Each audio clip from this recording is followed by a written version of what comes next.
Welcome to the February monthly meeting of Physicians for National Health Program Washington. The first order of business is going around and introducing ourselves. So I am the president of this chapter, and I'll hand it over to David, who can fill in anything that I should have done that didn't, as well as introduce himself. Okay, I'm the coordinator of our PNHP chapter since it started in 2006. Sherry, you got the land acknowledgement. Oh, okay. I was just thinking about that. I've been reading a biography of Chief Seattle. It's not a new book, but my husband was reading it for a book group, and I've been reading it. And it's pretty impressive how all the tribes in this area, they were all grouped together as the Coast Salish tribe, but they all intermarried a whole lot, even though there were umpteen of them scattered around Puget Sound. There was a lot of movement and intermarriage and movement from people from one to another because they had kin in a lot of the different tribes.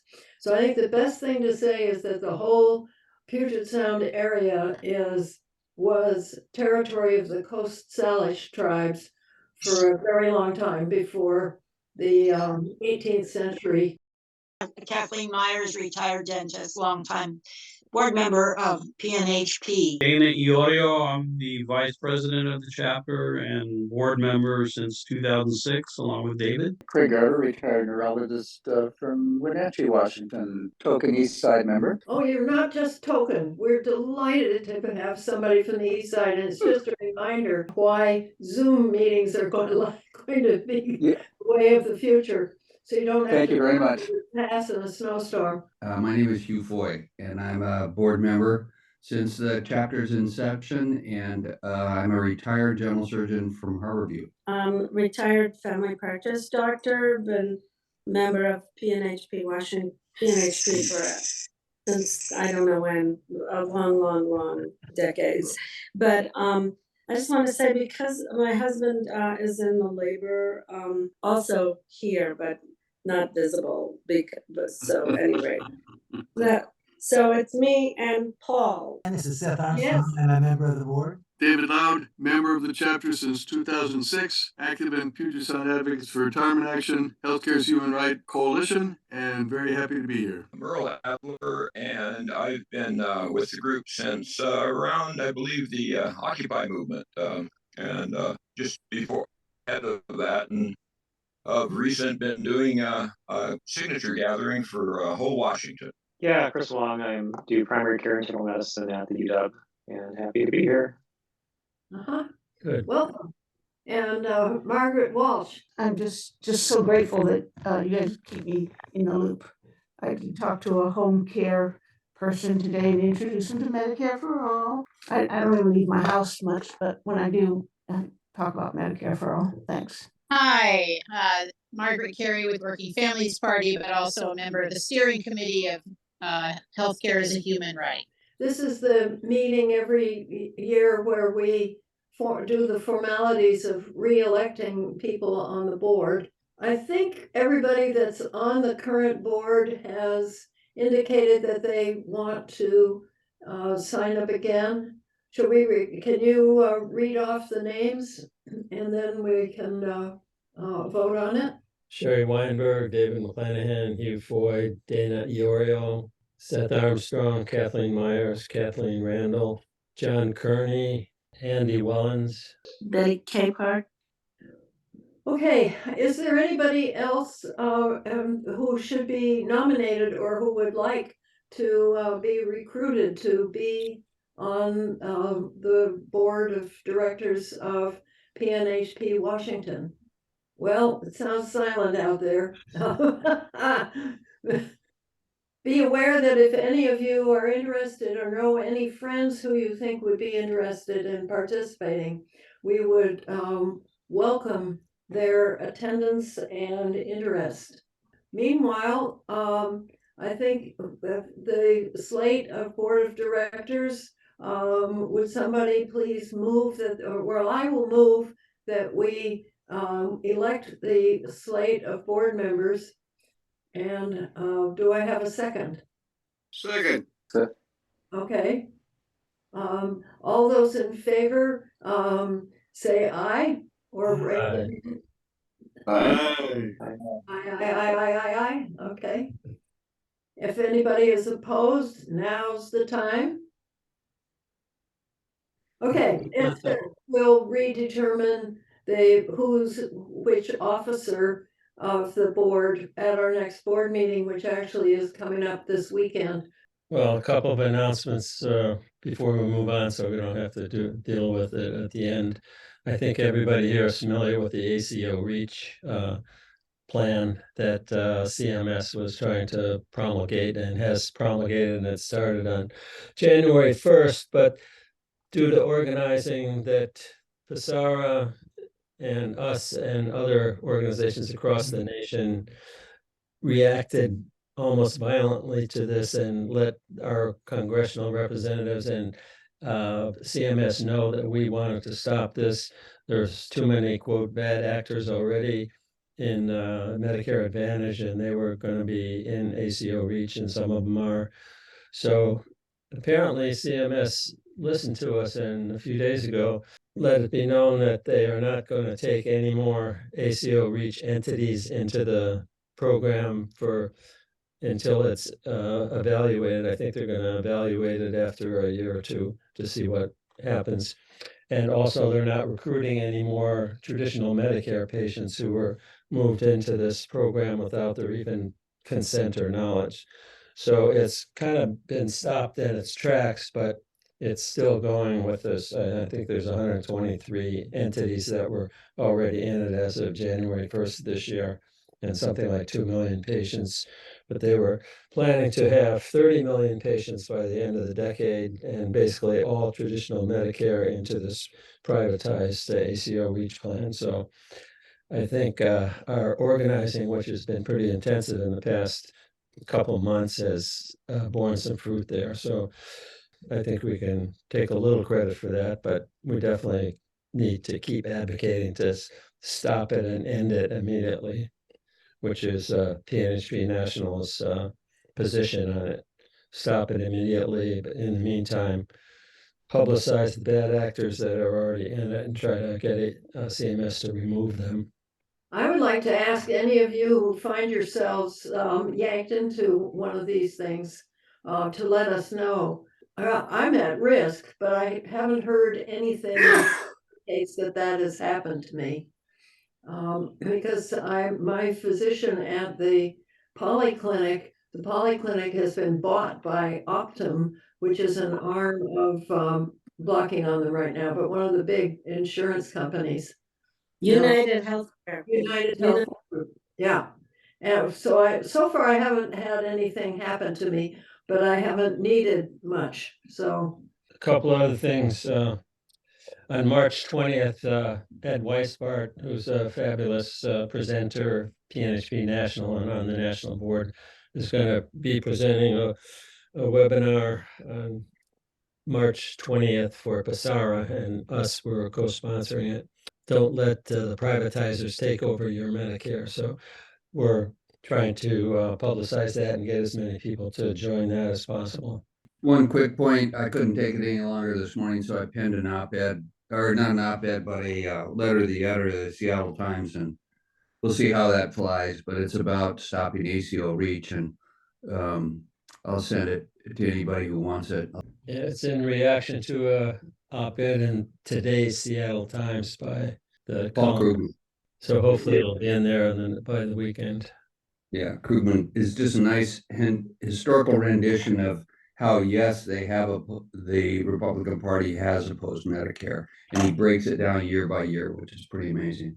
Okay. There's also going to be another thing, March, I think it's 28th, Suzanne Gordon is going to make a presentation about privatization of the VA at the Washington State Labor Council office. We are very lucky to have a couple of big shots with the Working Families Party here with us tonight to describe the organization, what it's doing in our state, and how we might be able to help push the bandwagon. Working Families Party is a national organization with a chapter in our state, and is also a member of our Healthcare as a Human Right Washington coalition. First, Margaret Carey is a board member of the MLK County Working Families Party and has worked in the labor movement for over 30 years. And as a union counsel and negotiator, she's been side by side with healthcare workers fighting for safe staffing and quality care. She now works to bring community and labor together around electing progressive candidates who are accountable to the communities. So Margaret will join in the discussion. Vanessa Clifford is going to be our new Working Families Party Northwest Regional Director. She'll be giving the presentation. Unfortunately, she's like, 3 hours behind us, still on the East Coast in her job as the Atlantic Coast Coordinator for Working Families Party. She was born in Massachusetts to a working class union organizing parents and took after her parents' union activism and began organizing at a young age and basically has never stopped since then. While at Drexel in Philadelphia, she went on to start her work as an organizer for Child Care Providers United, organizing home-based child care providers throughout the Commonwealth of Pennsylvania. When she moved to New York, she began her formal work in electoral politics with the Working Families Party and served on a number of campaigns from successful citywide to state Senate races. Vanessa moved into the labor movement doing political and legislative organizing with AFS-CME and later SEIU. And during her time at SEIU Doctors Council, she built a political action committee with doctors and mobilized them for successful electoral and legislative campaigns. She worked on campaigns that ultimately flipped 2 state Senate seats and 3 state House seats, helped make history by overseeing the campaign that for the first time in history replaced a Republican city council member in Philadelphia with a Working Families Party council member, Kendra Brooks. Throughout her career, she has worked on over 100 campaigns ranging from managing U.S. Senate races in Delaware and Pennsylvania to city council races in Philadelphia. She currently serves as Mid-Atlantic Political Director for the Working Families Party and oversees WFP electoral priorities in 6 states and DC. She helps run national and regional training programs for candidates and campaign staff and work to grow the Working Families Party by building a new chapter in Delaware.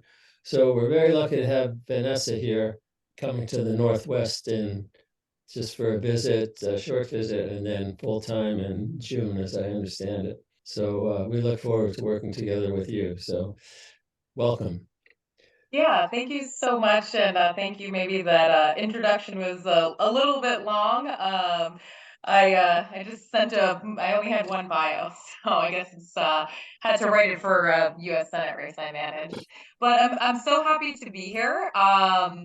I worked with the attending physicians in the public health system of New York City for 6 years, and through that work, I work closely with the NY Metro chapter of PNHP, and just very, very fond of my work with the physicians in New York City, New Jersey, and Pennsylvania. And just really want to thank you for all that you do, in addition to in your practice for being here. The work that you all do is extremely important, and I miss my physician members a lot. It was very hard to leave them, but here I am. So I want to be mindful of time, even though it's a little later here for me. I know that it's the evening for you all, and I'm sure everybody is very busy. I'm going to get into the slides. I generally, when I'm doing trainings, try to read the comments as they come in. If somebody has a question that they feel is really pressing, feel free to come off mute and ask me. But basically, what I was going to start with is just do an overview of the Working Families Party and why we believe we need to expand the Working Families Party from our chapter that currently exists in King County throughout the state. What we've already done, so you get an example of our work. what we bring to the table, what we offer when you are formally in chapter and when WFP is working in your state, and how you can get involved. David, did you have something before I started? Yeah, I wondered if you wanted to show that short video now. Yeah. So, Okay. yeah, we're gonna start with the short video, and then we can go into the presentation, just kind of like an overview of our work. Okay, let's hope the sound is going to. We are deciding if we're comfortable with a political cult taking governing power. People who identify as Republican, conservative, independent, progressive, Democrat have that very binary choice. It's freedom that's on the agenda. Whenever we've been historically in a moment where neo-fascist forces are attempting to take over democracy, that will have on real people's lives. We know that the only thing that has succeeded in defeating those forces is a united front. The Working Families Party is the political party for the multiracial working class. We've grown to be a national movement, a national grassroots movement that believes that politics should work for the many, not the privileged few. We believe that the people should govern, not corporations and the wealthy. We've elected 8 Working Families Democrats in Democratic primaries, and that shows that our ideas are very, very popular across rural America, urban America, suburban America, and every region of the country. Let's just take Congress, for example. In Texas, Jasmine Crockett in the Dallas area, Greg Kazar in the Austin area, they won in their primaries, and they're likely to go to Congress. Summer Lee in Pittsburgh is likely to go to Congress.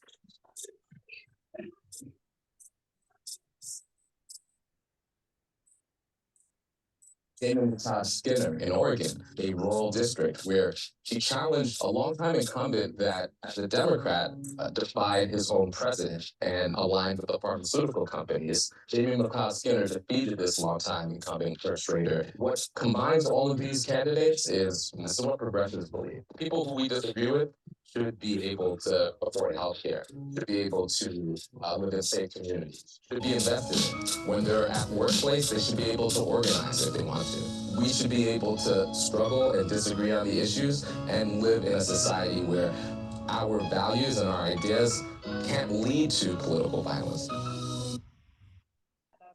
That's the big boss, Maurice Mitchell. First, just wanted to start off by saying we call ourselves sometimes a non-delusional third party, right? We are a national political party that has formal staff in about 22 states, soon to be 25 when I move out west. But we're a national political organization that is for and by the multiracial working class. We want to just simplify what a political party is, right? We obviously live in a country that's dominated by a two-party system. So this is what we believe and how we define us as a political party. It is people organizing together to win elections around a specific platform that is governed by a clear ideology. So right now, what we see as our current kind of state of American politics is that there has been an authoritarian white nationalist takeover of the GOP, of the Republican Party. And a lot of the Democratic Party is controlled by corporations and extremely affluent voters. Democrats are losing working class people, losing support, losing votes. And the two-party system that currently exists is extremely limiting to us. Oh, excuse me. So a political party exists to organize electoral competition. So WFP is working to align individuals and organizations to make long-term wins that are actually meaningful for our people, that actually give us governing power. I don't know if anybody's ever looked at a diagram like this, right? But you see here that the Democratic Party, right, transcends here into from everybody from corporate lobbyists to large donors with mainstream pro-democratic media, all the way as you go into labor unions, if we go further left on the spectrum, and with mainstream advocacy organizations, right? And we even see overlap with folks who are what we would sometimes call centrists, where there's overlap between Republicans and Democrats, where there's not a lot of ideological disalignment, right? Where we have where the power is and where folks are on the spectrum is sometimes overlapping. And here's where we are, right? So if you look at these are circles where we are in terms of our party, our ideology. We have progressive labor unions who are on our state committees in different states, supporting our chapters where we don't have a full state committee, different advocacy organizations, whether that's a small community organization with 50 members or a very large community organization with 50,000 members, right? We have folks from left movement organizations, everything ranging from Latinx community organizations to DSA chapter to a housing advocacy organization. And this is where we see ourselves on the spectrum. I think that we have like a highly educated group here. It seems like people don't only read and pay attention to the news, right? So I'm not going to spend a ton of time on this, but there's a consolidation of authoritarian white supremacists that are inside the GOP. We've seen this really exponentially increase over the years. We've seen uptick and incidents with folks like the Proud Boys. Again, I can speak from a Pennsylvania perspective, but far right-wing extremists have been moving up in power in the GOP. They've been running for office. They've been supporting candidates. And not only that, on the right wing, on that side of the spectrum, but there is a ridiculous amount of money that's being poured into House Democratic, this is congressional House primaries, over $120 million. This is really intense. One of the examples that you saw in the video, congressional representative from Pittsburgh, Summer Lee, was unfortunately a victim of this. Somebody who's been was a state house member, had a ton of on the ground support, right? There was millions and millions of dollars of outside spending against her in her Democratic primary, and additionally by folks who were in the Democratic Party against her in her general election race, right? And our goal as a political party, distinct from just a advocacy organization, isn't just to be constantly fighting, lobbying on issues. It is to get real governing power, right? So I said earlier that we are a non-delusional third party, right? So we do not want to be a spoiler. We believe that it is our duty to win, to get our folks in office so that they can actually hold seats of power and pass legislation that is meaningful for people's lives.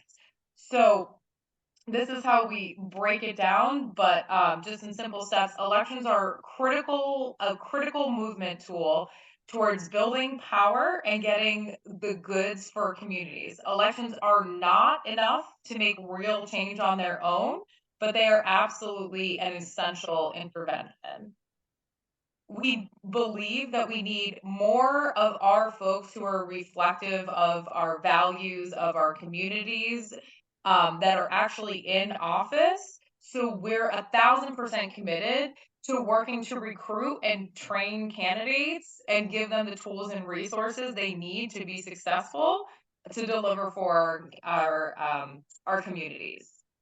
We also believe that we need direct and deep voter contact that's ideally face-to-face, over the phone, sometimes via text messaging, and an authentic message targeted at the multiracial working class.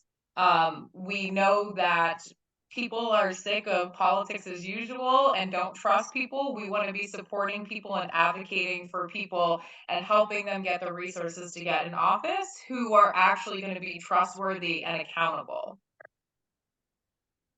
Politics has a real impact, and I know I don't have to convince this group, but we need to be very cognizant of the fact that it has a real impact on people's lives. And it makes a difference if we win or lose for the communities that we care about. And that electing state progressive Democrats and getting centrist corporate Democrats out of office is important. Electing progressives at the congressional level is important. At the municipal level is important. And it's also important for us to focus on policy campaigns or ballot initiatives. All of these things are important for us to deliver for our communities. So I'm just going to go through some of the wins we've had in battleground states. You see here, John Fetterman's the most recent big win that I had worked on. Obviously major to be able to deliver. Along with members of our state committee, we knocked over 1.5 million doors for Senator Fetterman. Again, on the doors, face-to-face conversation, phone calls, signing people up to vote by mail. Similar work done for Senator Warnock in Georgia. You guys all know these familiar faces of folks that we work for. In the past few years, we've also done a number of Democratic primaries and built progressive power in the House. Again, I highlighted Summer Lee because because I'm obviously in Pennsylvania and worked with her over the years. But we also have fabulous wins from champions who are now in Congress, like Greg Cesar, Delia Ramirez, Maxwell Frost. In Vermont, we got Becca in, Jasmine Crockett also in Texas. And these folks were so excited to have joined Pramila, Ayana, AOC, and all these folks who are champions and support for things like Medicare for all and a Green New Deal.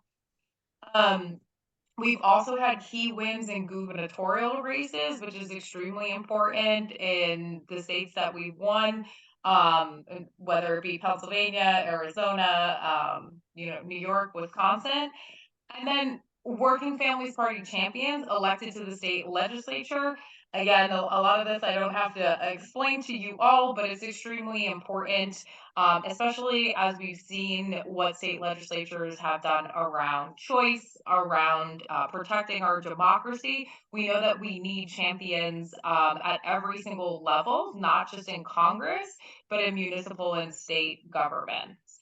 In New York State, which is where the party was created by community organizations and labor unions, we were able to get 3 New York State progressive ousting corporate incumbent Democrats. We got 10 new Working Families Party Democrats in open seats. We had 4 folks win re-election. And what we were able to do when we won these seats in the state legislature is actually get a progressive income tax and excluded workers fund. In New Mexico, we worked on the No Corporate Dems campaign. We were able to get WFP progressive state rep wins against Payday Darling, which is a moderate Democrat. This is in 2018. We were able to win slates against incumbent Dems in 2020. And the result of all that was the protection of reproductive choice, a cap on predatory payday lending, interest rates, which is something that is really exciting and actually means something to real everyday working people. In Delaware, super proud of the work that we did. We started building the party in 2018. and we weren't even officially a chapter, but did a bunch of endorsements and we're building. In one election cycle, our first election cycle in Delaware, we won 5 folks. We beat incumbents ranging from 20 years to 36 years. We got elected the first ever openly gay Black person in the state legislature, was ousted a 32-year incumbent as senator. We got the first ever Muslim elected official. We had a bunch of firsts there, but with those 5 wins that we had within the first 7 months of the legislative session, once they were sworn into office, we won paid sick leave, paid family leave, and we raised the minimum wage to $15 an hour. This past cycle, we had 4 more wins, which is likely going to allow us to get tenants' right to counsel for folks who are facing eviction, legalization of marijuana, including expungements, and we also are working on a different tenants' right bill, and also a different worker bill there that we think didn't fit all on the slide here, but that we think we'll be able to get because of just in 2 election cycles, the wins that we've had in the state house has given us a progressive voting bloc, which we're very excited about. And so in Washington, in MLK County, the key issues that we've been focused on is progressive revenue, so a wealth tax, capital gains tax, universal health care, anti-displacement protections for immigrants, for immigrant-owned businesses, as well as renter protections. We run our endorsements here based on our very strong values. And we're working on building our bench and our infrastructure of candidates that we're bringing in, candidates that we want to recruit for future seats, not only for municipal and state office, but also for the top of the ticket, and expand upon the work that the MLK chapter has already been doing over the years. The elections that we want to highlight that we've won. So in Burien City Council, we've won a number of races. We know we have folks like Crystal Marks, who's running again. Hugo Garcia is one of our WFP champions, who's not up for re-election this year. In SeaTac City Council, we have a number of different wins and are looking forward to some endorsements of this cycle. In Tequila, Zach, and in Seattle City Council, Tammy Morales and Teresa Mosqueda. Hold on one second. I'm just going to, okay. Margaret's going to drop off there. And we're super excited about the work that these folks have been able to do on council, but also know that they need even a bigger group of themselves in order to have progressive slates, and even know that we have some of these candidates that are going to go on to run for county-wide offices, state offices, and maybe potential future higher offices. We just have some more, I think I duplicated that slide, excuse me. And then other wins we've had, we have we have state senators, state house reps, a number of different folks, King County prosecutor. We have also created a whole separate program within the Working Families Party where we have extra resources and support for prosecutor races. We have in other places district attorney races, sheriff's races, where after the win of Larry Krasner, considered one of the most progressive district attorneys in the country, who won here in Philadelphia in 2017, we've been able to help organize and utilize the model that we've used to win in Philadelphia throughout the country to get progressive folks in office, whether that's a sheriff's seat or a judge's seat, and found that to be really, really valuable in terms of restorative justice and, again, getting people in seats of power that are actually able to make decisions that can change people's lives. Just sharing here some of our exciting canvases that we've done with both chapter members and folks who are supportive volunteers to get folks out. Just examples of us out there knocking doors. But how we believe we actually win is we work together with a coalition of folks. So whether that's it's generally labor and community groups as well as individual activists, or sometimes it's a faith leader. We build our coalition, and WFP supports with resources and expertise. So when I start working with a candidate, I do everything from create their list of who they're going to fundraise, to write their fundraising list, their rap, how they're going to talk to people and ask for money, help them organize events, write a campaign plan. We invest strategically in races based on where our partners want to fight, where they see we can affect the most change, and who they're interested in supporting.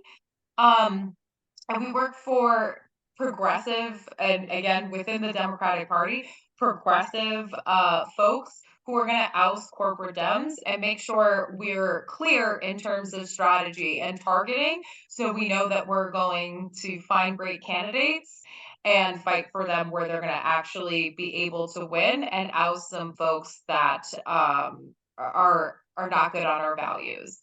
And we support them when they're in office, not only by holding them accountable, but also by but also supporting them. You know, if they're fighting on a piece of legislation around, expanding access to healthcare, we want to have a PNHP on the phone and call and ask if you can bring some physicians into office. I'm gonna stop there. I feel like people are in the chat a bit, so I'm gonna just answer a couple of questions. Did somebody ask a specific question about Emily's list, or were you asking if Emily's list was one of our coalition members? Yes, the latter and the former. I guess I just wonder what you think about that group. And there's also here in Tucson active Arizona list, which is dedicated to advancing I think their motto is pro-choice democratic women. Got it. Yeah, there's a number of different organizations. The structure of Emily's list, I don't think enables them to be on our committees. I don't believe they're on as a partner in an official way for any of our chapters statewide and on our national executive committee. However, we very frequently work with them when we have aligned candidates. And I will say we're not 1,000% aligned. Like, their organization doesn't have the same set of very progressive ideological values. So in that sense, we have been on the other side of the aisle supporting a different candidate who's closer in line with our values and more progressive. However, I work with them very closely. You know, I've worked with majority women candidates, and we work closely with them, and they're a great organization. We've also worked with them on training materials and done train the trainer work with them, and partner with them on. We've done some work with them on women run campaigns, which is a sub program within the organization specifically focused on training women, gender non-binary folks, trans folks. So have done work with them, will do work with them, just not necessarily an official partner in that capacity. Is anyone from this party working in Arizona? We have a regional director of the Southwest. We do not have a specific state director in Arizona. We've done elections in every state in the country. To the extent that you have questions about Arizona, I could connect you with Carlos, who is our regional director there. And yeah, I could give you his email and you could follow up with any questions specific to Arizona. Great. So the last thing before I, excuse me, just formally take questions. is like more specifically what we bring to the table is different resources. So the coalition of folks who are at our table, we help work with them to best give resources, mobilize for our candidates, including active individual activists who are helping support turnout for elected officials that we want to see in office. We have data and tech infrastructure, so supporting folks with getting the voter file, coming up with targeting, knowing which voters you want to talk to, how to talk to them, how to log that information, keep track of it, and support with the back end infrastructure.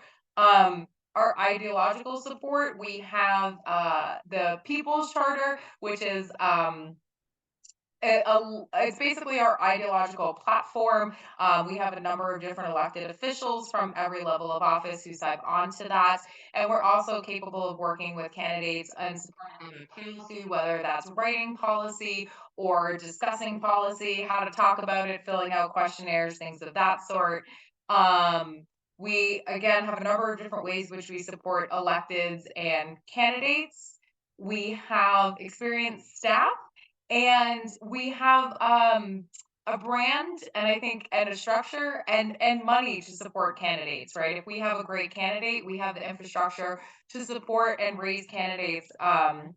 And where it's not on the ground of the campaign, sometimes we do that through what's called an independent expenditure, but really work to support candidates in a number of different ways. Here in Washington specifically, what we're doing is continuing to run and win elections, excuse me, in King County. But we want to expand our chapter in King County. So would love, I'll obviously give my contact information if folks are interested in being involved, or if PNHP as an organization wants to send a representative to be involved in terms of organizing, building the party, making decisions in terms of who we're endorsing, helping be our voice of advocates from your perspective on our state committee. And then we're focusing, as well as I'm coming on full time in June, to figure out how we can work in Tacoma, Yakima, and Spokane. So there are places that need a lot more support, a lot more infrastructure. A lot of progressives exist, but don't have necessarily the infrastructure to have run as robust campaigns, or candidates may not be as eager to get in races. So we want to build upon the success we've had in King County and work in those different municipalities and counties to support progressive candidates, again, up and down the ticket this year in local races, and thinking closely about next year and what we can do in those different regions. And how you guys can get involved. So definitely would love to follow up with folks if they're interested in joining and want to have any questions about joining. Would love to see if you guys as an organization wanted to join. But first, if excuse me, if folks want to pull out their cell phones, you can just sign up for our text messages. It's normal rate apply. So you text member 30403. So I just put that in the chat. You can text member to 30403. And that just allows you to get notifications. It's honestly not that much, but it just lets you know if there's a big national, maybe Zoom happening, like a State of the Union response or something along those lines. Or if there's something in the area happening, it will just send you a text message. You can also feel free to go to workingfamilies.org, sign up, get any sort of information that we have. But we would love for you to get involved and help us make decisions in terms of who we're endorsing. We'd love to hear from you. If most folks are based in King County, I don't really know. I didn't get the geographic spread of folks here. If there's anybody you think we should be meeting with throughout the state, and love obviously if folks wanted to sign up and join as members. And I will, somebody here put in about Teresa, Chris. Yes, Teresa's running. We are having a conversation with her on Friday. And I know that a lot of folks are very, very excited about her. All right. So any questions? I see one in the chat from Mindy Blasky about asking if you would be supporting Marie Glusenkamp Perez, who I believe just is a new congressman from our 3rd district, which is Clark County, just in Washington, just north of Portland. Am I right? Well, and she was running against a ultra right wing extremist crazy person who has vowed to run against her in 2 years. So, I can't speak to the specifics. The thing is I don't make any decisions about endorsements as a staff member. I just help vet and organize the endorsement process. So since we don't have an existing committee, like we would either we would create a committee in that county. We would do outreach to existing partners and folks like yourself and see if there's an interest in doing an endorsement committee, or we could give it to the MLK chapter and then get a questionnaire, have the members of that committee vote, or create a separate committee again in that municipality, that county, for that individual candidate. And then the folks would vote. And since it's not an official chapter, then we would send that into the national WFP, which supports the local committees. They just have to go through that process. She flipped that seat in a very surprisingly. That's awesome. That seat has been Democratic before. It's gone back and forth. So most recently it's been Republican until she came along and flipped it. So it's an interesting district. And I love flipping seats. I've done a lot of that in Pennsylvania, and it's one of my favorite. Getting rid of bad Republicans is my favorite pastime. Dana? Yeah, I'd just like to clarify something. Is the Working Families Party an actual independent political party, or do you primarily work just to support candidates that appeal to you in the Democratic Party or whichever party? So we work through the Democratic primary system as to not be a spoiler, so that we can actually win when relevant. When viable, and if we can win as an independent, we would do that. So like for instance in Philadelphia, just the way currently it is, you would not be likely to take one of like the mayoral seat, for instance, as an independent, but there's 2 seats reserved for a minority party. That means anybody who's not a Democrat. And so historically that was always 2 Republicans for the 70 years that role was created. And I ran a campaign, we had 2 WFP only candidates, and we were able to beat one of the Republicans, narrowly lost the second one, and kick out a Republican. So we do run independents in a lot of different municipalities, but only when we don't see them as a spoiler. So you don't run anyone against any Democrat, is that what you're saying? We have, and we would. It just Okay. depends on the scenario, right? I think there's just a lot of work to be done and power for us to build, for us to have viable third-party challengers in a lot of districts as it currently stands. You work in the Democrats in the Democratic primaries, right? I mean, Yes. against corporate Democrats, that's where you work against them. That's correct. I think the fact that several states, and ours included, have top 2 primaries, you have to be a little careful about not splitting the vote too badly. And California's also has a top 2 primary. I'm not sure about Oregon. I think they do too, but I'm not sure. Yeah, and again, too, like each race we have to go into with a specific analysis of that race and what the state of the race is. I think every single campaign is extremely different. Yeah, every single campaign is extremely different. Well, it should be interesting as 2024 is coming rolling along, and I guess you're going to be moving out here in June. Where Yes, are you that is going, correct. where are you going to be based? I'm going to be based in Seattle. Yeah, so I definitely appreciate this conversation. And again, oh yes, Meryl. I was just going to ask a lot of the items that you suggest on your issues that you're purporting to support are sort of classically in Washington State are issues we take up in initiative format. Have you been active in the East Coast with our initiatives or referendums, ones that you rather prefer to be behind or are advancing? Or what is your success rate in advancing those kind of that kind of politics? Because it's pretty essential how Seattle and the area here in the Puget Sound area, Salish Sea, that how they some major change issues.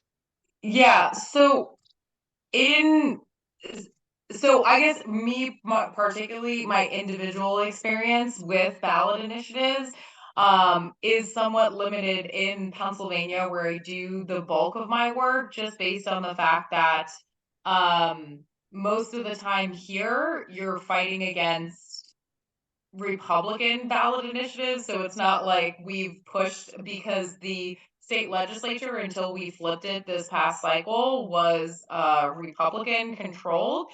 So you were stopping them the way that the rules work within the state legislature there. Um, and in Delaware and just in other states, we've been able to work through, again, legislation, or had to be preventative in terms of stopping ballot initiative, which we've been successful in. I take ballot initiatives though, where I have worked on them, and I'm actually running one right now. In Allentown, it's the third largest municipality in Pennsylvania. They're just like electoral campaigns. They're just a little bit more challenging. They still have an indicated number of votes you need to win. Like, I still need to write a campaign plan and targeting. It's just a little bit more complex at times to do the voter education piece around how that ballot initiative is worded, and also to get folks to pay attention to it as they would care about, let's say, a presidential or a US Senate vote. I just think it takes a little bit longer, but I look at those races just like I look at electoral campaign. It's just a different set of metrics, because I think that you need to overshoot a bit more for winning ballot initiatives than you do an electoral campaign. And it's just not as sexy as an electoral campaign, right? People can remember how a person is speaking about how that person made them feel. They can remember the person coming and knocking on their door and be excited to vote for them. They could be parents and their kids go to the same school and be really excited about that candidate. Ballot initiatives don't have that kind of sentiment a lot of times as easily as a human being can create that. But I do think that they're just like electoral campaigns. You just have to overshoot in terms of like win number and political education around that ballot initiative.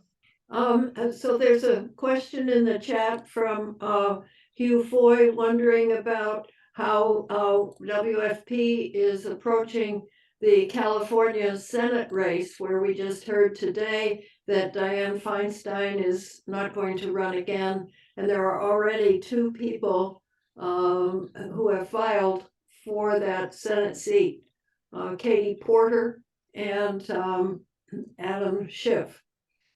Yes. So Hugh, I can't speak to that because I have not, like, California will not be in my region. California is so large that it's considered its own region.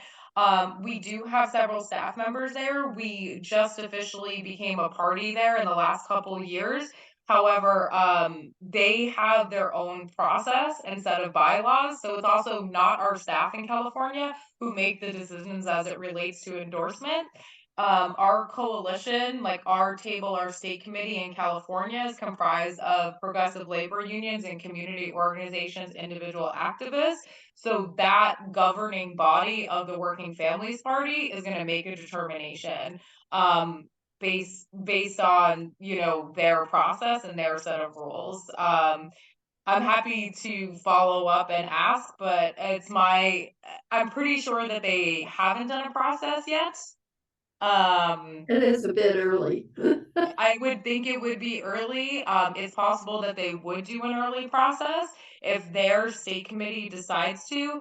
But I think it's unlikely that it will be done, you know, in the next couple months. I mean, you know, I'm just assuming.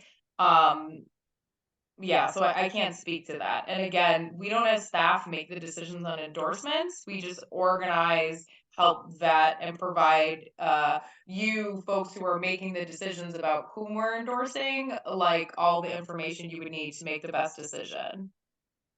I think I can say that you're coming into an area where there's been a lot of coalition building going on in the last few years, particularly since healthcare as a human right coalition has taken off. And David, how many, 40, 50 organizations have signed on and are contributing some money to it, and got a really nice newsletter that comes out. And why don't you say something about it, David? Yeah, say something about it, David. David Lau.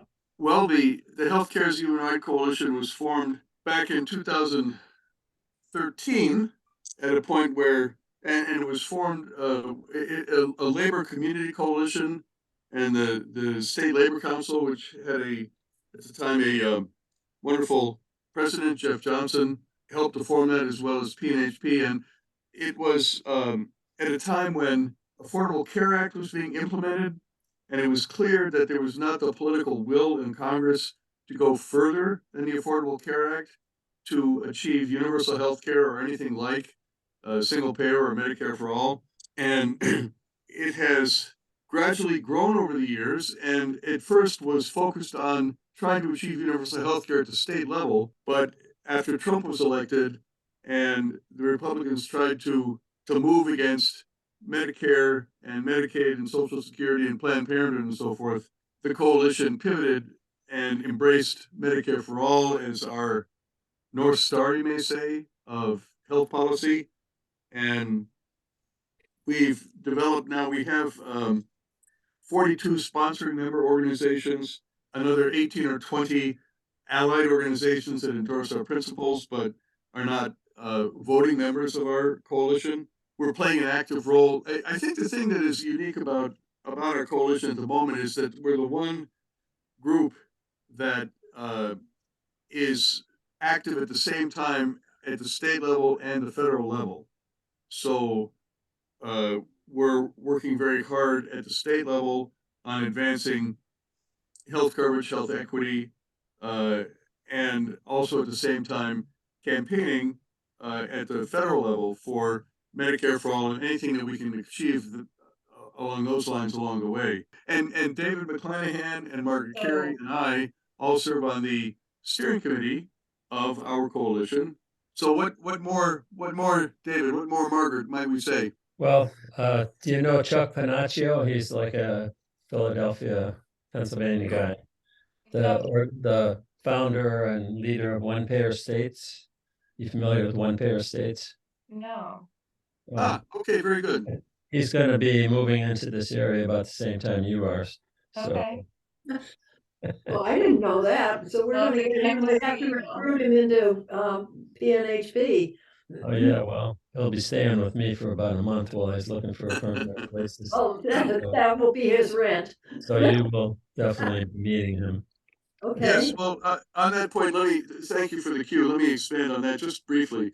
And that is that we're part of the movement for health justice that has embraced a two-pronged strategy of aiming for Medicare for all at the federal level, but seeing the achievement, the campaign for universal health care at the state level as being a movement building part of the movement for national health care. So One Payer States that we're part of represents folks in about 22 different states that are working for universal healthcare at the state level, but also who embrace the goal of national single payer healthcare. Okay, Is that coalition in New York called Healthcare for All?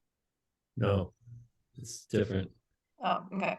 Right. But no, David, I appreciate that work, and that is, you know, very helpful. And Margaret also did. Margaret from Working Families, one of our board members who was on earlier, did mention that coalition to me as well. And I think we, you know, obviously do not want to be duplicative at all. And think, you know, it would probably be great to sit down with you and do a Zoom one-on-one and hear more about your coalition and that work. Um, and I think it's important that also that's like a good example of folks working together. It's possible that some of those same groups are already at the table with us in MLK, or meeting with us in terms of being interested in joining, in other municipalities. And also, yeah, I just think that we also, it depends on where we are. Like, we do operate at those levels. I think that it's important though that also, like, specific, not just one issue, because I believe it's a larger set of issues. Like that issue-based advocacy needs to happen, but isn't necessarily like conflicting. It should be parallel, as we would also want to support those efforts.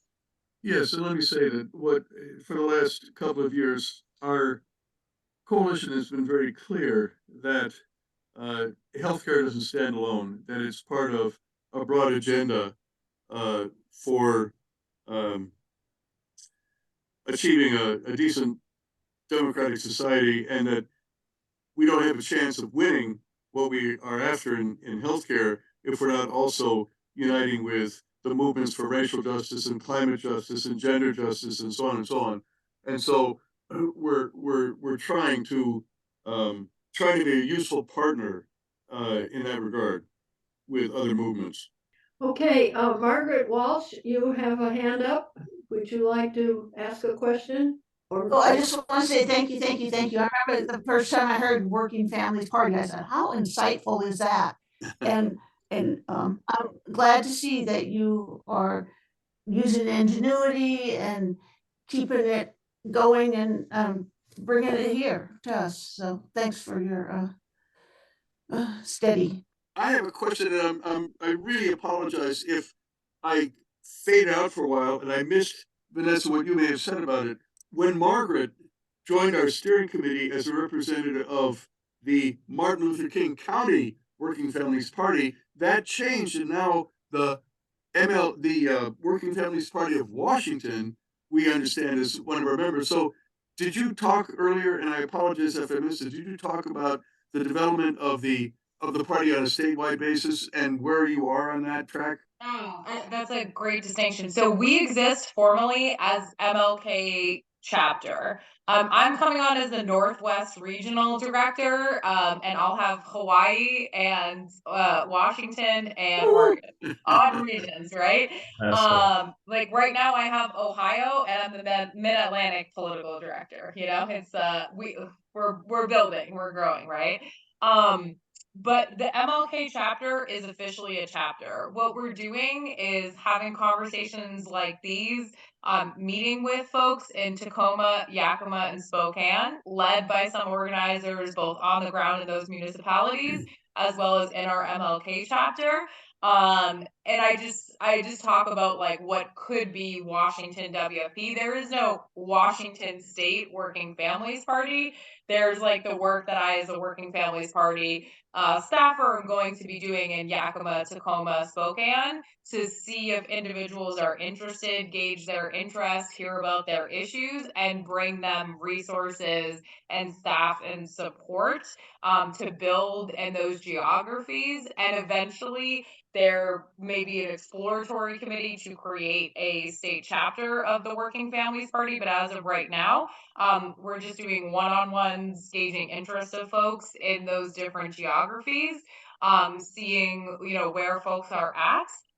you are correct in that there is an MLK chapter of the Working Families Party. And again, we've been asked to go to Spokane, to Yakima, to Tacoma, and we'll be heading to those places, having conversations with interested individuals and organizations. And that may eventually lead to a formalization of a Washington Working Families Party, but you're correct, as of right now, there is just MLK chapter.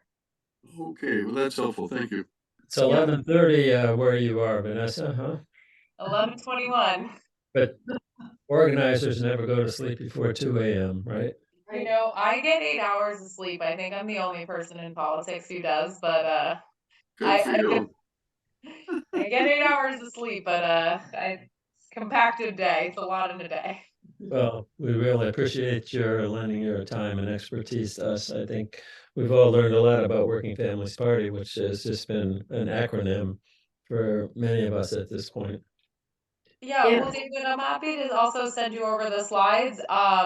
And I will put my information in the chat. And if anybody wants to reach out individually, happy to talk to anybody. And yeah, still have my Boston phone number. I was an organizer from a young age. So don't mind. All right, Boston, Cambridge, Massachusetts. But yes, my All mom's from right. Dorchester there. My dad is from Somerville. So yeah. You were born in Cambridge? I was born in Boston and I lived in Somerville, and then I grew up in Cambridge, went to high school, grammar school, middle school there. Well, I was born at the Mass General Hospital. Oh, grew up on what was then the wrong side of Beacon Hill. There isn't the wrong side of Beacon Hill anymore. That's correct. My mom is from Savin Hill. Oh, yeah. My mother worked for Dr. Clarence Gamble as in Proctor and in Milton. So she commuted from Charles Street to Milton every day. So I know the subway well. He was busy supporting Planned Parenthood and birth control dissemination around the world. We're talking the 1940s, so that was early on. And I attended and graduated from the Buckingham School. Oh, I rode across the street at the Cambridge Boat Club. I went to Ringe and Latin. Okay, yeah, well, it's now Buckingham, Brown and Nichols, but when I was there, they were separate. Anyway, yeah. a lot of history, a lot of memories back there. Yeah. So David, you were talking about Nam. My dad actually, unfortunately, was in Nam. He was a Marine, but very active in Vietnam. That's against the war. So I'm surprised if you haven't crossed paths with that. Well, thanks again, everybody. I appreciate time and conversation. And then, David, I'll email you the slides in case that interests anybody or you want to send it to anybody who wasn't able to make it. And look forward to following up with you soon. Website. We look forward to welcoming you to the Seattle area when you get here. We'll have a big party for 1,000 people. I love it. Have a good evening, everybody. Yes. Thanks again. Night, night. Thanks so much. Thanks. I should just say that our George Martin Student Scholarship Fund now has more than $24,000 in it. Wow. Oh, that's great. Yes, I just got an email either yesterday or today from Matthew Petty at PNHP headquarters of another donation. He didn't say how much, but it's from another. I think it was for another $1,000.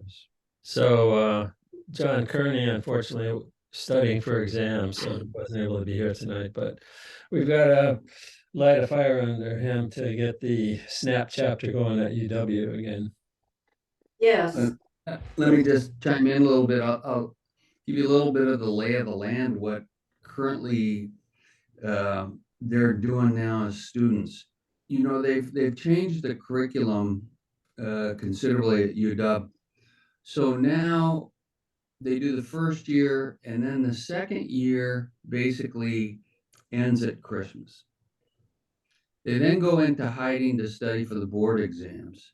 and they emerge in March or April after their boards to start clerkships.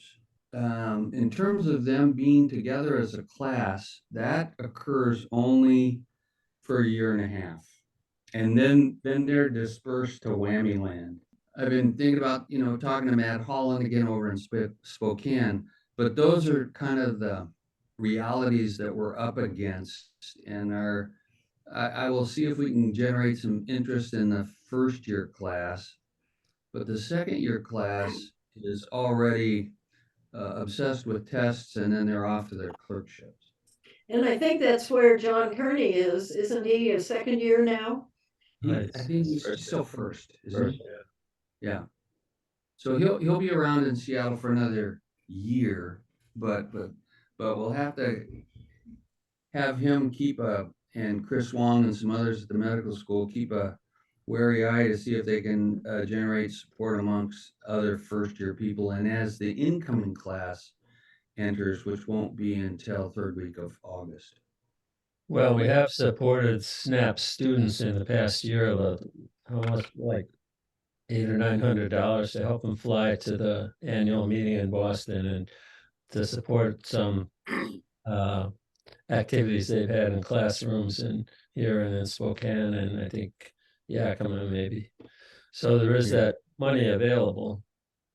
Right, let's see if we can, again, see if we can get some action out of John. Now, so if he's studying for exams, but you don't think he's a second year, because the second years would be out of classes after December and would be studying for exams now for boards. Right. He sent me an email. Let me see or a message. Let me see what it said. Sorry for missing the meeting tonight. We have an anatomy pin test this Friday.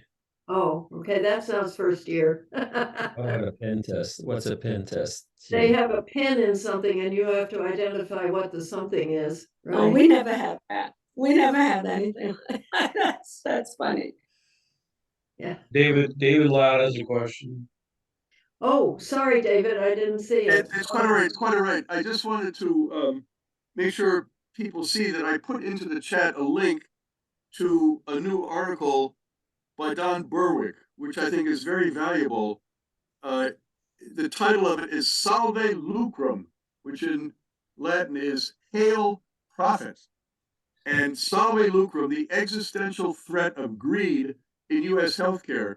And for our campaign against the privatization of healthcare, I think this is very valuable because it paints the broader picture of the profiteering in the whole industry and the effect that that's having on everything and everybody.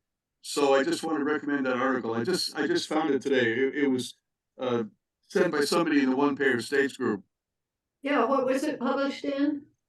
In JAMA, in the JAMA network. Okay, maybe I can find it. I get emails from them. I'll send it to you, Sherry. Joe Martin sent me a link to it today. Oh, that's very helpful. It's in the chat. The link is in the chat. Oh, Yeah, it's in the chat. I didn't see it. Oh, it is. Good. Great. Yeah.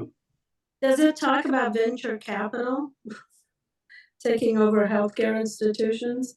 Among other things, yes. It's very broad sweep. Well, believe it or not, the first time I ever heard of PNHP was in a JAMA article way back. I don't know. I don't know whenever PNHP National first began. And it was just so heartwarming to read that. And it was just like, oh, wow, yes. Yeah, I was trying to write in response to the request from Dr. Verhoff. Thinking back to how I heard of PNHP and joined them, and I don't remember how I heard about them, but I remember joining in the late 1980s, which is got to be about when it was formed, and sometime later. I think so, yes, about them. And I asked if they could tell me what year I joined, and they looked and said they couldn't. And I think the answer is that they didn't have computerized records for the first couple of years, and so I couldn't remember how early I joined. Well, this is PNHP's 35th anniversary year, so the national office wants to put out a big fundraising and other thing around the 35th anniversary. Well, that would suggest 1988, but I'm not sure. So anyway, I think I joined about then. Well, they're asking us to do a selfie 1-minute video about how they first, or why they joined PNHP or first heard about it or something. Does everybody here get the blast from PNHP that talks about this stuff? Yeah. We got it. I did, and I said, I'm no good at doing selfies on cell phones, but and I wrote something in Microsoft Word, saved it, and sent it as an attachment to PNHP, and they can do with it what they like. They thanked me for it. It's only a minute, and I've got that story of going to Cuba with Hugh and Quentin Young and him challenging us. So I'll do something like that. Okay, well, that sounds great. Well, and you're much more sophisticated at doing a video of yourself than I'm not going there. I think his line was something like, what are you guys doing up there in Seattle anyway? You're supposed to be so progressive, you don't even have a PNHP chapter. Right. Well, that's when we formed a chapter, but I was a member of PNHP before that. The firm date that I know I was already a member was when the WSMA had an emergency interim meeting of its House of Delegates on September 1st, 1990. And it was about how they were going to respond to kind of single payer stuff that was coming up in the Washington State legislature. You'll remember that we had a guy from Bellingham who put together and it was going to run an initiative on a single payer system, and the legislature freaked out and decided to do something ahead of time. And that was in like 88 or 89. And then we got the basic health plan to kind of try to shut that down. David Loud, you probably remember some of this. Yeah, that was Dennis Braddock in That's the guy. 1988. That's the guy. And so the first PNHP chapter was here actually during that time. It was called some ungodly name, Washington Health Providers for Healthcare for All or something. And it was pretty much started by Stuart Bramhall, and she recruited a bunch of progressive healthcare providers, I'm being one of them. Yeah. So yeah, I've been a member since 1988, and that's when the first chapter was formed, but it kind of went belly up and morphed into Healthcare for All Washington, didn't it? Yes, it morphed into Healthcare for All Washington. That's right. That's right. Yeah, I remember that. But I remember going to this WSMA delegates meeting and showing up at 7:30 in the morning because I was not an appointed delegate, and so I needed to be first in line as an alternate. And it turned out that not all that many people showed up, and that was not an issue, and I was in there as a delegate. That's the main thing I remember about it. They came out with sort of a wishy-washy statement that they were in favor of some kind of universal coverage. It's in the WSMA would have the files of what things got passed when. There's a 35th anniversary event, a national event that PNHP is putting on Thursday next week at 6 o'clock our time. I got the invitation today in the email, and I put it on my calendar. Probably everybody got it in your inbox somewhere. I did, and I've set aside the time. Not sure that I registered for it, but I will. Can somebody here comment a little bit on the new president? he's been sort of in the background because he's like overwhelmed with work in the past few years, but just what I've seen at the national meeting in Boston and what he's done since then.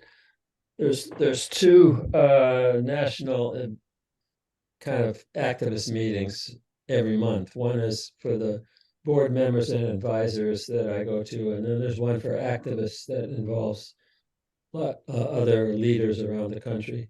So he shows up there, and he seems like a pretty strong, sophisticated guy who I think is going to be a good leader in a little different way than Susan Rogers was, because she's kind of not all out in your face.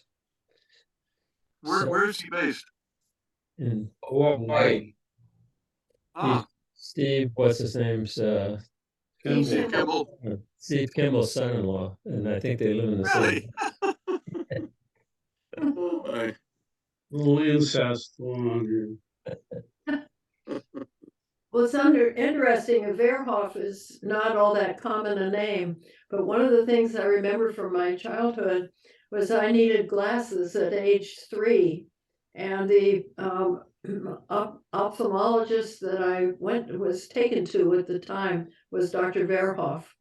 So and that's a long time ago. We're talking 1943, 44. So it would be this guy's grandfather if we're lucky. Well, there's another thing that came up at the board advisor meeting that was kind of a burning issue, and that's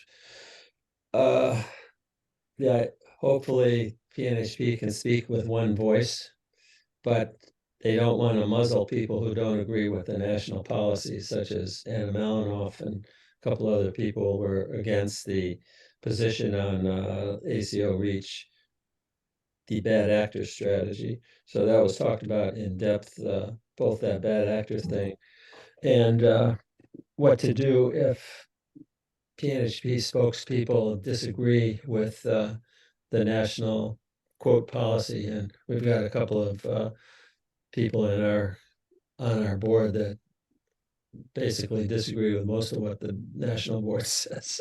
But anyway, they and it was voted upon. The policy is that you can say if you disagree with the policy, you can say it, but you have to preface that by saying it's not PNHP's policy, but here's my stance on something. Just couch it in that way, and you can say however you feel and make your case.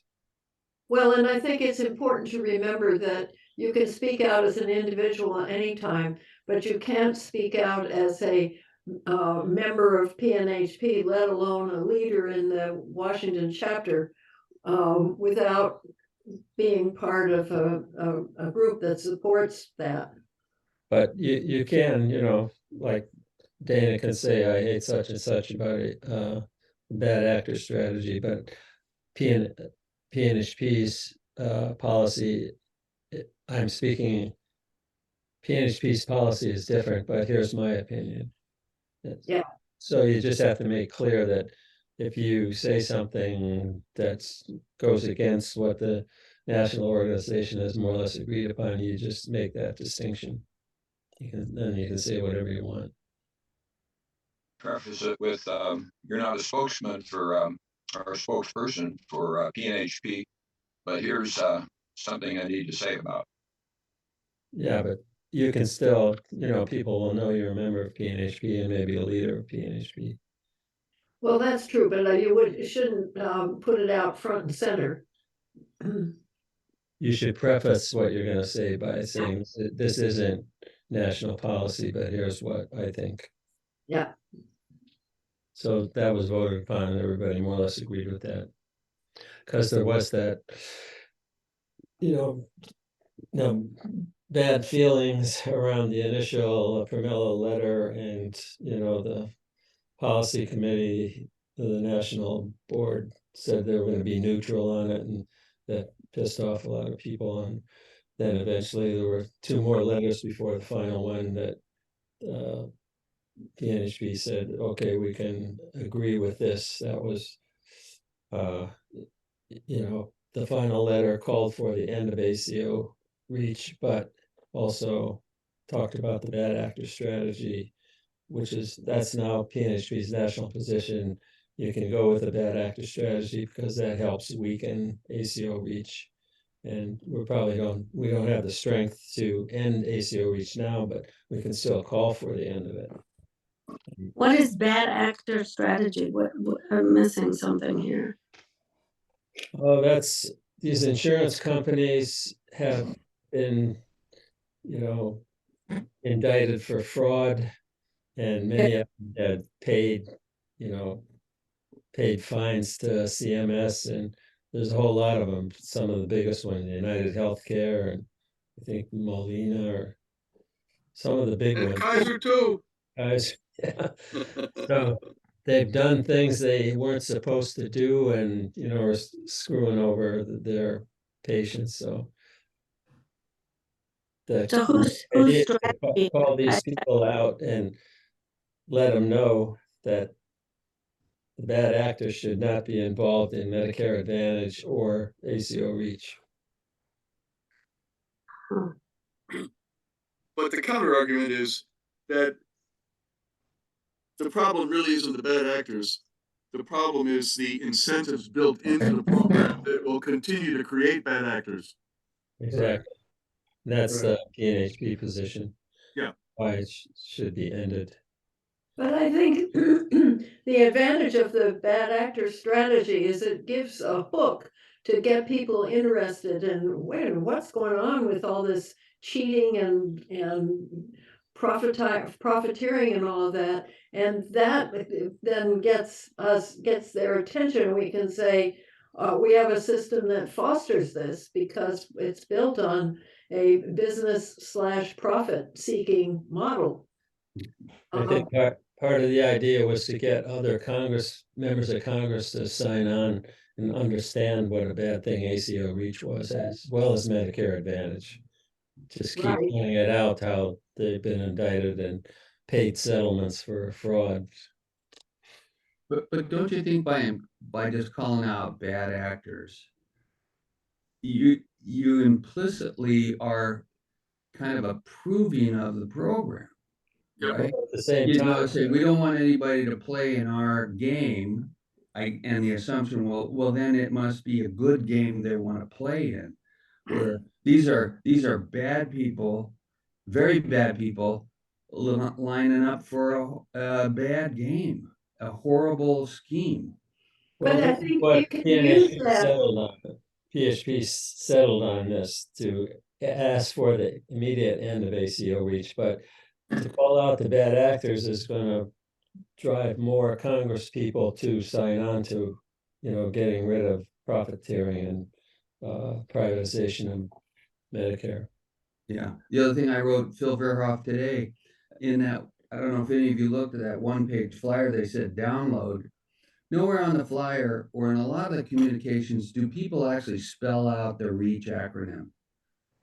Realizing equity and accessibility in community health, which is so classic authoritarian Orwellian doublespeak. And I think whenever we communicate this to people, we need to know and say that acronym. It's just like for people who get shot by a cop, say my name, or I'm a nobody, right? We need to call them out and explain to people what a bunch of double talk and what a scheme this is. And David, you were there Friday at Seattle Surgical meeting. It was our annual meeting, and I just took a straw poll of the room. There must have been, I don't know, about 100 people in the room. And I said, how many people here have ever heard of ACO-REACH? And only 3 people raised their hands. Wow. And they all David was one of them. 2 of the 3 were friends of mine that I had tried to educate them about it.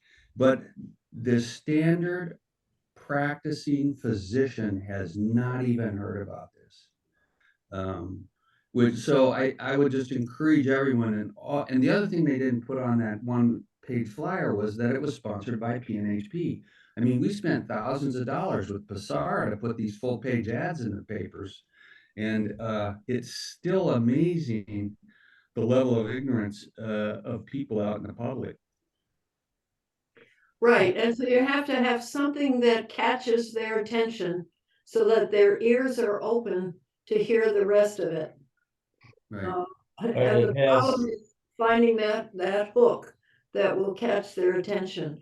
And that's where I think saying, you know, there's these insurance companies are profiteering, and huge amounts of money are being sucked out of public programs to do this.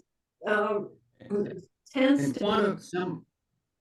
to and semi-quantifying it, you know, Yeah. the overhead of standard Medicare is 4%. The overhead of Medicare Advantage is they can take 15%, and ACO-REACH can garnish up to 40% of that Medicare payment that they pull out of our Social Security and Medicare accounts that we paid into, that we all paid into. And I think those are important talking points to tell people. These aren't giveaways by the federal government. You know, to the vast majority of people, this is retirement and health insurance that people have paid into all of their lives. And That's another great acronym, Medicare Advantage. Exactly. It used to be Medicare Choice. I mean, Yeah. doesn't that sound great? I mean, Right. all those acronyms are ridiculous. It's just they're just Yeah. marketing mechanisms. Exactly. Well, when I talk about it with people, I always call it Medicare Disadvantage, Right. which catches attention, and then I get to explain why it's a disadvantage. Well, it's just cheap Well, our insurance. strong coordinated advocacy has seemed to have had an effect that we can take some credit and be proud of, and that's they put it on more or less hold. They're not accruing any more entities or patients into it. But when you think about that too, health insurance 101 is to have big risk pools. So it's actually to the advantage of all the people who have already got their applications in to close them now. You know, it's just like the betting window at the horse track closes, you know. So now they're not going to let in and flood the market with a whole hundreds of different people like ACO, the Accountable Care Act did, right? I mean, it violated Insurance 101, which is large risk pools, and exchanged instead for hundreds of small risk puddles, you know? So, you know, when I first I thought, great, but then I read the thing is, well, all they did was close the applications. You know, well, shoot, that makes sense. You don't want a bunch of them anyway. Well, Yeah. they were shooting to get everybody into them. You They know, were. now It'll be interesting it'll be interesting to see what happens, because I get my insurance through my retired federal judge, and that's a nationwide bunch of people who are all of Medicare age, and a goodly hunk of Congress is of Medicare age, and gets each of those members of Congress get their insurance through the Federal Employees Health Benefits Plan. And they have a plan that is specially designed for a couple who are on Medicare. It's called Basic Plus One. And it covers here's Medicare with all of its holes and you know, not just co-insurance, but yeah, co-insurance, co-pays, deductibles and all that. And the Basic Plus One comes in like this, and it's watertight. Yeah. Well, in the state health plan too, through UWP or the university, when you retire from them, if you buy the top level platinum plan, it does the same thing. I mean, it virtually covers nearly everything, including international travel. However, it's $480 a month. That's true. Or excuse And me, 980. 900 a month. Yeah. 900 a month. Wow. Well, Going up. we're paying around $450 a month for the two of us, and it comes out of John's. So we don't even see it because it comes out of his retirement pension. Right. Second only to Just the Champus way you and don't see what you're paying for Medicare Part B because it comes out of your Social Security. So you don't even Right. see it, that you're paying a lot. Yeah. And in addition, the federal government pays more premium directly to the insurance company as the former employer share. Yeah. So it's costing even more.